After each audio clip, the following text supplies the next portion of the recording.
It's just being earnest. Right here, right now. Yes! Back in the building. Yes, we are. Back in the building. It's a rough week. Yeah. Rough week we had this week. But hey, we're here doing it. Grinding this microphone. Pause. Shout out to my man Terrence Cash. I'm wearing this Hawaiian shirt today in honor of Terrence. Honor Terrence Cash, world-renowned music engineer, Grammy Award winner, a brother, a friend, an inspiration, a mentor, a father, a husband, and a hell of a boss, hell of a manager. He was, yes, he was Very good at his day job, but an incredible artist. And I never seen engineering done in an art form, and I didn't know the tricks of engineering. I didn't know anything about that until I met this man, and he showed me a whole new way of creating music. He showed me things that I didn't know I was capable of doing, and he showed me that I was capable of doing it with ease. So shout out to him. Rest in paradise. You lived a great one. Yeah, he did. Yeah. So I was gonna not do the show because of that. It was heavy on me. It was weighing on me. Same here. I could hear him in my head telling me I need to do this show. Yeah. So we gonna do the show, right? I gotta Yes. work. I gotta work. Yes. You keep grinding, man. We think I'm gonna do the show, yeah. You can do the show. You had a great topic. We just saw R. Kelly crying. I don't know why he's doing this. Who's his PR person? Jeez. Who's R. Kelly's PR person? There's no way he has one. It's got to be him, isn't it? I'm sure he has a manager, but He has to have a PR person. A PR person? He has a manager. He has to have somebody to tell him that you shouldn't be going on TV and talking and letting people see you and hear you. I'm pretty sure he doesn't, or else. Man, he just pretty much replaced the Jordan crying meme with the R. Kelly crying face. Yes. They got the R. Kelly crying face now. Yeah. He on there crying like a slave. Did you hear him? Yeah. Why with a hog tie? I don't even know how to hog tie him, but I don't know what he said. I don't know how to hog tie people. Why with a hog tie? that was too much, man. You know, come on now. Just lay low, man. His fans keep bailing him out though, which shows he got. Which is crazy to me. Well, it's crazy to you. He's got a strong fan base. I mean, it's hard for me to believe that this man is broke. He should be. It's $500 million. Well, especially with royalties. With royalties. All the songs this man ain't written. Yeah. He broke. How, Sway? How is R. Kelly broke? That just blows my mind. I have to consult my OG Randy Oda on how that happens. But man, what would he say? Lawyer fees? I'm not sure. I don't know, man. I don't know. Lawyer fees. I mean, But he's also doing shows, selling out fucking shows. But he at the he at the Missouri Lounge. Oh, he at the bars though. You know, he at the little lounge spots or whatever. You know, singing for $1,500. Yeah, that's true. But I don't know that. But I don't know that. The royalties, especially with the songs that he's written, all you need is one hit, and you can support yourself. Like he wrote "You Are Not Alone" for Michael Jackson. That's crazy. But just right off that, he's good. He should be. He should be. What's going on with that? I don't know, man. That's wild, man. I'm dumbfounded. I don't know why he's on TV acting up, standing up, throwing his arms around. I think Gayle King whack for doing that. but she was enjoying it. Why was Gayle? She was holding her herself together. She was just smiling like, yeah, Dad, look at him. That's how I was like, man, this is embarrassing. Well, what was she supposed to do? Like, hey, calm your ass down. I don't know. The man is sick. Yes. The man is sick. He needs to be locked away. Definitely. Why are we giving him a platform to speak? Why are we enjoying this? Why are we encouraging it? Gayle King is just loving it. Sitting there like, oh, okay. Like, man, that's fucked up, man. That's like you just, let's drag him in public. Let's bring him on TV. Let's enjoy this. I mean, let's give this sicko a platform to speak. Yeah, I mean, it's like everybody's condemned him. I condemned him way back in the day. That's true. And there's nothing that he could say that disputes all the allegations against him. Like, he has to go to court for that. Like, there's nothing that When was the last time you played an R. Kelly song? I'm gonna throw on some R. Kelly. I don't remember. I've played Aaliyah songs, but it's just like, I don't even play that. I know, it's too hard now. I didn't play it then, really. I played it, when I'm with some girls. Yeah. But I ain't listening to that shit. Yeah. Especially now when you get older and you connect the dots, I was a fan of the way she looked. I was never a fan of the way she sounded. Really? Okay. That's just my personal opinion. All right. Seemed like, she made hit songs though, Yeah. But it was never really sounded like incredible to me. Like, we need a resolution. All that shit. Whatever. Bless the dead. Bless the dead. Bless the dead. Bless the dead. Bless the dead. But yeah, man, this whole R. Kelly debacle. He called himself the Pied Piper at one point. Anybody knows how that story ends. You know about the Pied Piper? Oh wait, no, I don't. He lured children with his music, to take them away. Basically, that's the fairy tale. Yeah, the Pied Piper, and R. Kelly referred to himself as the Pied Piper of R&B. Jesus Christ! He did that like 10, 15 years ago. The fucking the girls are going on television now with Gayle King, and they're saying like, hey, everybody's wrong. Our parents just want a bag. Yeah, I saw that. And did you see the phone call, like the recorded phone call that the Joy's whatever her name is, like, sent to ET Entertainment Weekly? A phone call. She called her parents and was just like, hey, I just want to let you know I'm fine, and you guys just need to stop. And her mom was just like, I remember that. Who's listening to this conversation right now? And he's like, nobody. Of course, she was recording it and then sent it to Entertainment Weekly. So why isn't anybody playing? Why isn't anybody pumping this out? This ain't all on the social media airwaves. I don't know.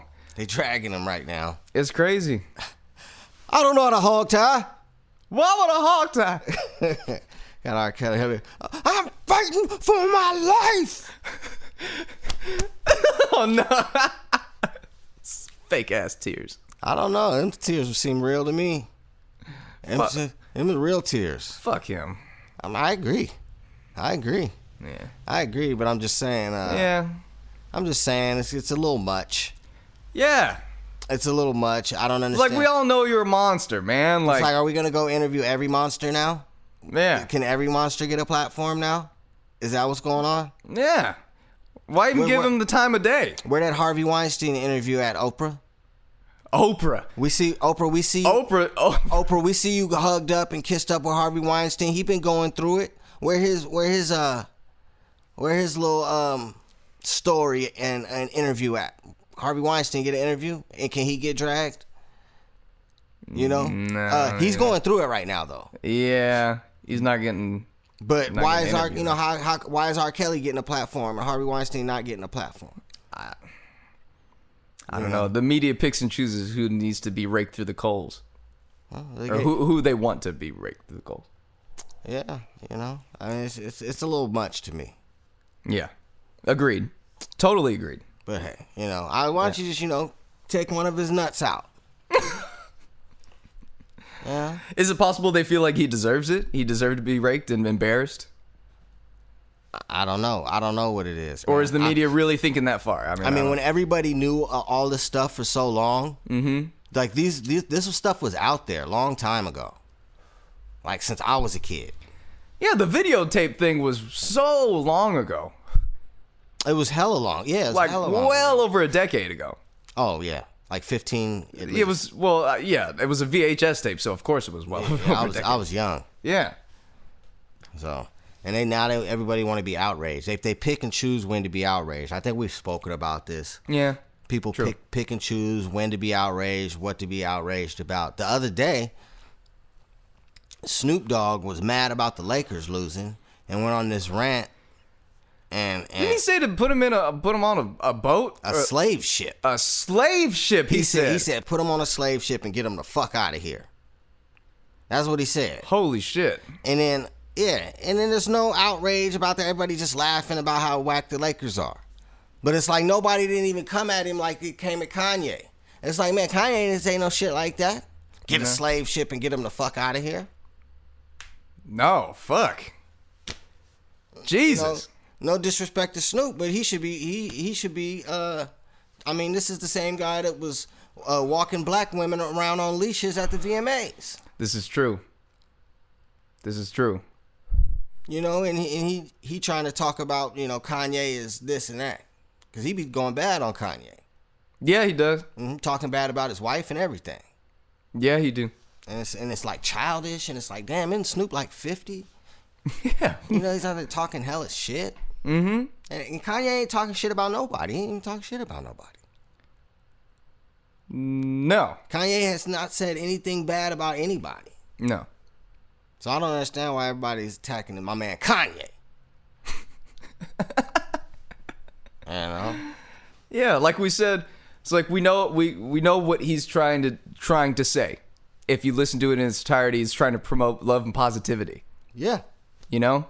Everything that you get from Kanye, whether it be misconstrued or not, he's still trying to promote positivity. Yeah, he ain't trying to fight you. No, and he's pouring his heart out while he's doing it. You know. So that's that's kind of the bullshit that happened this week. I'm sure it's a lot of other shit, but we had a long week. Yeah. And this basketball is really getting into the thick of things. We're in the final stretch. The final stretch before the NBA playoffs are coming. The playoffs are coming. It's about we're right now we're at about 17 games left. Yes, we are. Warriors in number one as usual. Now beat the dog shit out of the Nuggets, who were they thought there was some type of threat. Klay Thompson was doing his thing. Klay Thompson. I've been repping Klay Thompson since day one. Give some applause for Klay. Can we give it to Klay? For Klay. Give Yeah. Klay some applause, man. Yeah. Shout out Klay. You know, this is going to be a very rare moment for a lot of us. We haven't seen this in a while, or ever in his tenure. This is going to be the first time in a very long time where LeBron is not going to be in the playoffs. Nope, he's not going to be in the playoffs. That's a good segue. Man. LeBron is not going to be in the playoffs, which sucks because it's always better playoffs with LeBron in it. Agreed. Lakers got some rebuilding to do. And I had recently said something online. I got a lot of detractors on me when I said it. And Interesting. What did you say? And I said, LeBron James is no longer the greatest player. Can no longer be considered the greatest player in the world. Ah. Okay. And there's no malicious stuff towards LeBron. Right. I like LeBron. He's one of my favorite players all the time. Mm-hmm. Vicious, right? He's dope. Of course. He had his run. Mm-hmm. You know, it was the best run I've ever seen in my life. Even though he did lose a lot of finals, he always lost to a better team. Fair. Seemed like he was always dragging a bunch of guys, except for when he was on the Heat. Yes. Except for those years he was on the Heat, it always seemed like he was dragging a bunch of guys. I mean, would you really argue that the Mavericks were a better team than the Heat, too? No. So that was the one time he didn't lose to a worse team. Yeah. Okay. Yeah. That was the time, and he froze and folded like a chicken wing. Oh. Yeah. But he had his run, but he went through the East. He came over to this West side. It's a little different over here. He thrives off being able to get to the final through the fucking bums in the East. Yeah. And this is the Wild West, They're scared man. of him. He play mind games with him. It's all over for him. Man. You know. Wild West. Even right now, like for the top 8, it's close. Well, who's gonna get what spot? Yeah. Yeah. They're like 5 games out of the 8th spot. I mean, shit. Yeah. It's all bad. He just passed Jordan. He did just pass Jordan in scoring, which is cool because LeBron's not even a known to be a scorer. He's also, think about this. He passed Jordan, and he's also top 10 all-time assists. Yeah, and now he's going up on that. He would, yeah. You know, Absolutely. So that's remarkable. But he's not the best player in the world anymore. The best player in the world can't miss the playoffs. It just can't happen. Right. You know, I have to give the best player in the world title to KD. It's like, would you vote for a player to be an MVP if their team wasn't in the playoffs? No. You wouldn't. No. Right. No. So how could you say he's the best player in the world? He's not. There you go. He's not. It's Kevin Durant. KD. Kevin Durant, man. His teams win.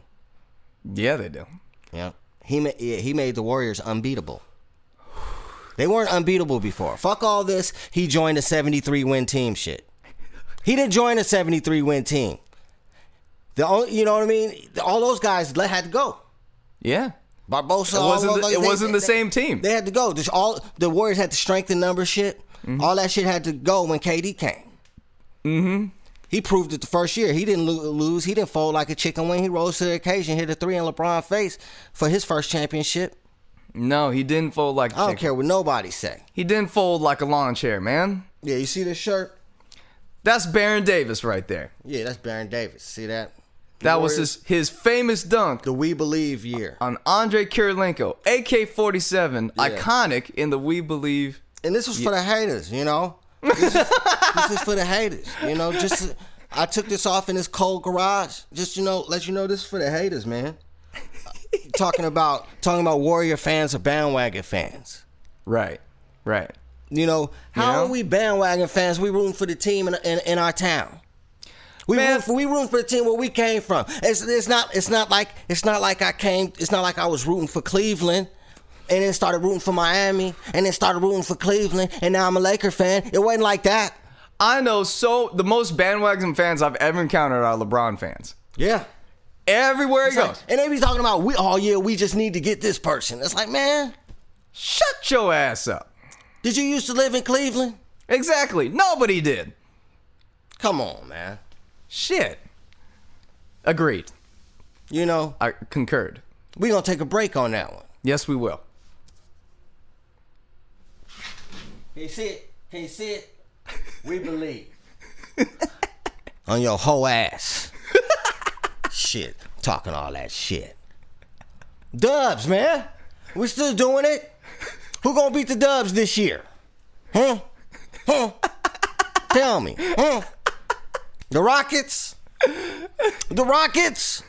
Fuck the Rockets, man. I agree. I concur. We'll be right back. We'll be right back.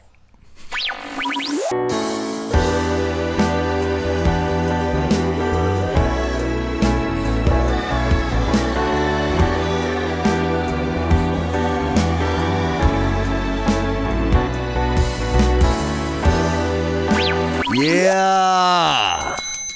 Back from the break. Jang-a-lang, jang-a-lang. Jang-a-lang, jang-a-lang. Pause. Yeah, man. So we're back in action. I was gonna say something, but I forgot, man. The weed got me. I was gonna say something. I completely forgot what I was gonna say. Damn it. When we came back, but that's all right. It wasn't that important if I forgot. Fair. But you wanted to jump into something. It's very cold in here. I had to bundle up. It's like it's supposed to be spring, I thought. Yeah, it's March now. Come on now. The spring is like, Lauryn Hill. Like, you waiting on her at the concert. She taking hella long. You come out to 3 o'clock in the morning. Yeah, man. Spring is tripping. Hella bad. This global warming ain't no joke. Yeah, son. I'm in California. Bundled up right now. It's raining outside. It is, actually. Yeah. We wanted to talk about Daniel wanted to talk about Caucasians. I did. Daniel's half Caucasian. I am. All right, go ahead and take the floor. I want you to go ahead and lead this one. Okay. Applaud that. Thank you very much. All right. So I went to the show at Cafe du Nord in San Francisco with my Cafe du Nord. Yeah. Is that how it's pronounced? Maybe it's Cafe du Nord. I don't know. Du Nord? Not noir, but noir. I don't know. All right. Anyway, Besides the point. yeah, went with my Some club in San Francisco. yeah. Homie Sean Spangenberg brought me out to this. Like, you can go see a free show. We're gonna see Drug Dealer. I was like, Drug dealer. Drug Dealer, yeah. He has actually a pretty good album called The End of Comedy. And I was like, oh, okay, He's yeah. a comedic musician? Not at all. He's a comedian. No, he's a musician. What kind of musician? It would be considered indie rock. I think. I guess you would consider indie rock. Indie rock, and his name is Drug Dealer. Okay. Yeah. Proceed. Yeah. First thing out of his mouth was like, "You gonna go see Drug Dealer? Oh, he must be white." Yeah. And sure enough, he was. Yeah. So, You have to be white to have the audacity to have a name like Drug Dealer. All right. So go to the show, right? And there's all these young white kids there, and they're all skaters. And then I found out the whole band is full of skaters. All right, so everybody skates. Yeah, everybody skates, and I'm like, okay, this is tight. All right, cool. And then plays the music, and they're all hella into it. And they had a fucking horn player up on there. Okay. But it wasn't like ska was big back in the day. I fucking hated that. Yeah, it was whack. It was so whack. It had a good 3 minutes. It was the armpit of the indie scene. Yeah. And then this horn player was just blazing through like fucking Miles Davis. His name was Kenny Anderson, and he was a fucking pro skater, like a big time pro skater. And he was playing Miles Davis. And he was playing amazingly, man. He was. And does he always go around doing this? No, he's just in it, man. Okay, so this young Caucasian named Kenny Davis. No, Kenny Anderson actually was Latino. Oh, okay. Yeah. All right. Yeah, all walks of life there, and then Latin brother on the swing. Yeah, exactly. And then the jamming, but like this kind of music, it was just like, wow, this is like in skater culture, like really, because it kind of sounded like almost like classic, like Steely Dan or Gary Nielsen or just old style Americana kind of music, like the music that you heard on, like, let's say the Guardians of the Galaxy soundtrack, like that kind of thing. And these fucking young skater kids were all about this, right? Right. And then the dude cuts a guitar solo, and then the main singer for Drug Dealer was like, "Yeah, play me that Dire Straits solo, baby." Oh, say word. And then all these young skater kids are like, "Yeah." And I'm like, you fucking kids know who Dire Straits are? Like, what the fuck These is are like this? young kids or older kids? Young kids, man. Okay, that's and they had the dopest taste in music. And then I was thinking to myself, like, my God, like how is it like this is enveloped in this scene, in this skater culture? Back when I was, it was more hardcore punk back when I was in my youth in the skater days. But it was a lot of underground rap, hardcore punk. Now, I started thinking about this, and I came up with the thesis that you can put a pinpoint in time, young white youth culture is the forefront for what is cracking right now and what's going to be cracking on the forefront, what's going to be popular. And you look back, and they've always been at the pinnacle of like these dope scenes. Another great example would be Parliament, Funkadelic. When they got first introduced to LSD, they're playing a show at fucking Harvard. Or was it Stanford? It was one of those colleges, and these college kids brought them along, like, "Hey, man, we really dig your music, and we've been digging it for a while." And what do you mean by this? What do you? I really need to tell me what you mean by they are responsible for these things. They're not responsible, but they're always at the dead center of what is dope in the arts, because of white youths being on the outside looking in, because all the dope artists are going to be, because the white kids on the outside looking in. Yeah, they want to be included in what is punk and indie and poppin' and shit that is like dope at the center of all forms of music. So when they look in, that's why like everybody knows like dope ass rappers. Like they know of what's cool in the fucking scene. I think that the artists determine that.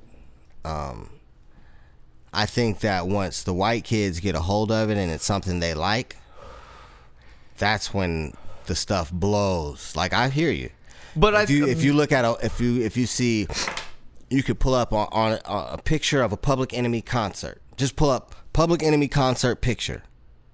Yeah, the whole crowd would be white.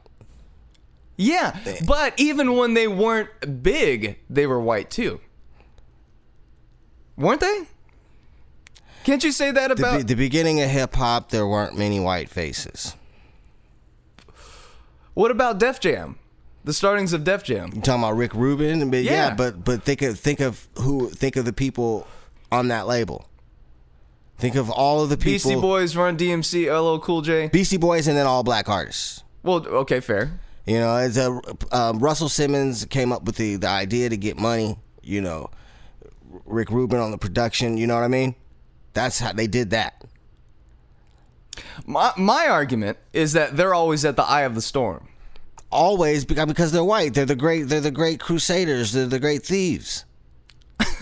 Okay, I don't want to give them credit for steering any kind of culture. You know, that's not it's just like they have their place. You know, they have their place in music. They have their place in music. I don't think they have their place in every genre, like you say. That's not what I'm saying. What I'm saying is that, like, the jazz scene, it's like, I don't know about that. All those are black people. I'm not saying in terms of influencing the art. I'm saying that. But I'm talking I'm talking about influencing the masses. That's not what my thesis was. Your thesis. I'm sorry. I got it wrong. My thesis was that they're always at the eye of the storm when, like, I'm saying, taking a snapshot of what is about to happen and where it's at right now of all the cool shit. They know what it is. They know where they know where to find it. Like, they would be like the people to talk to and say, like, hey, what's dope that I haven't heard before? Oh, okay. Does that make sense? Yeah. So you're not saying they're creating any kind of culture. I never said that. No. You're not saying they're creating the culture. You're saying no. You're saying they're at the eye of the storm of what's going on to latch on to. Yes. And to get other people to latch on to it. Yes. Gotcha. I think it's always been that way. That's what I'm saying. That's why we went all the way back to Parliament. Yeah, I mean, yeah, you could probably go back further than that. Yeah. Chuck Berry. Yeah. You know. That's where the stealing started. That's the rock and roll. Yeah. Right? Yeah. Rock and roll. Chuck Berry, Fats Domino. Mm-hmm. You know, I don't know where, you know, Elvis and, you know, all these other guys. It's like, yeah, I mean, Presley. Elvis Presley, great artist. Great. Not our Elvis, but Elvis Presley. Elvis Presley, yeah. Good musician. You know, he was dope. But you know, he's like Eminem. You know, it's like Eminem wasn't stealing, but he was, you know what I mean, benefiting from a culture that was already created. You know? Yes, absolutely. That he wasn't a part of, but you know, he took it over. Yeah. You know, now people call Eminem the greatest. True. You know, I don't, but some people do. Skill is undeniable. And I see how they could say that. You know, he has the stats for it. Yeah. But yeah, man. They always looking to see what's hot. That's why I asked this a young white kid at my work. I always ask him. My point exactly. And he always tell me what he listened to and what's going on. And true enough, that I look out and everybody loves that stuff, like 21 Savage and XXX Tentacion. I found out about from that dude. Yeah, and then you found out how dope the shit was. Mm-hmm. So that's what I'm saying. The surveyors and the watchers and you know. Watch out for them. Watch out for them. Watch your back. They're coming. I don't know if they're safe. You know. Make sure. That's what everybody talk about these days, anxiety. Make sure they don't got anxiety. Make sure they don't got anxiety and depression. Well, everybody got anxiety nowadays. You know. Is it anxiety? Well, put down your phone. You won't have anxiety. You pick up that phone, you'll be reading their comments. Yeah. Get anxiety doing that shit. You open your phone, you see, oh, this person got shot by the police, oh, such and such, you know, past this, that. Man, that will give you anxiety. Put your phone down. You over here, all this racial tension built up in you. All these people, all this racial and homophobic tension. All these liberals, all these right-wingers and Trumpers. Like, man, y'all need to chill. That shit getting wild. It's too much for your boy.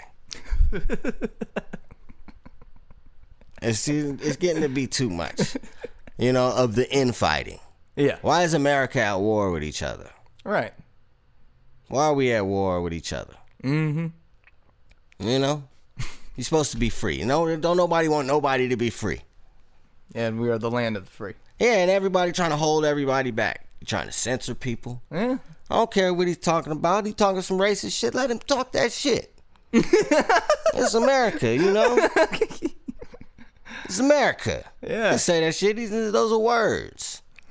Oh, you can get mobs of people. Get you a pistol. This is America. Get you a pistol. Yeah, fair. Yeah. So we're going to sign off on that. We will. I love this country. I do too. You love this country as well. We got the Old Glory hanging.